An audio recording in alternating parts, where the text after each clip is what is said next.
they kind of forget that you did work with Dr. Dre back in the days. You know that. Yeah, that was my first real experience. Like for real, that was my first record deal. I got signed to Aftermath, and then I moved to LA, and then he dropped me in like 8 months. But even before that, how did he find you? Because you were busy as hell. No, I was young. No, I was home. I was in Philly. So I had I got a phone call from, he was like these drug dealer dudes that I knew that was like definitely Philly. That was like my homeboy management basically.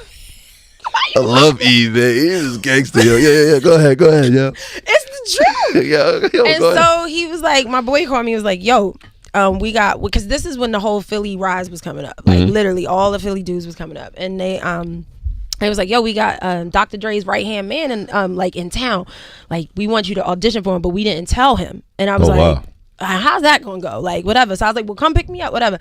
So we go back to one of their houses, and then we just put some music on, and I just start rapping, like literally. And it was Mike Lynn actually. Oh wow, okay, Mike Lynn. Remember that? Like, yo, it's so old school. Old school. And then he was like, yo, what the fuck? Like, what's happening? And he was like, who is this? And you started explaining whatever. Because he thought I was bringing weed and whatever. No way. 100%.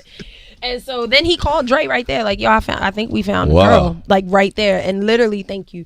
After that, I was in LA that next weekend doing a demo with who was it? I forget the producer now, but I did a demo and met Dre like 2 days after that, and he signed me like off the demo, and then put one of the songs on the Bullworth soundtrack. Like that was my first experience. Yeah, like being in the studio with that guy, like you know, like it's intimidating as shit. It's crazy. Dre is like, but you know what? I was so green and fight, like I was straight from Philly to LA.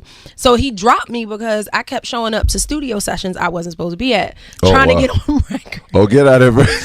I didn't know that. Like I'd be like, what's up, y'all? When you gonna put me on a record?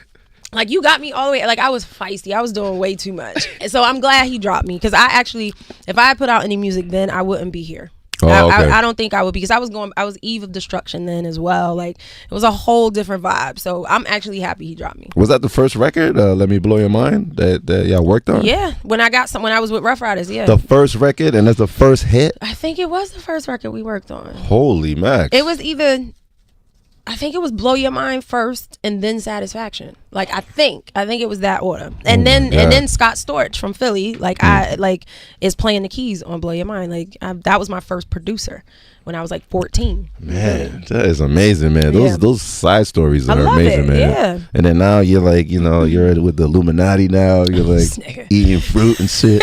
Eating fruit with the Illuminati. That's all they eat is kumquats.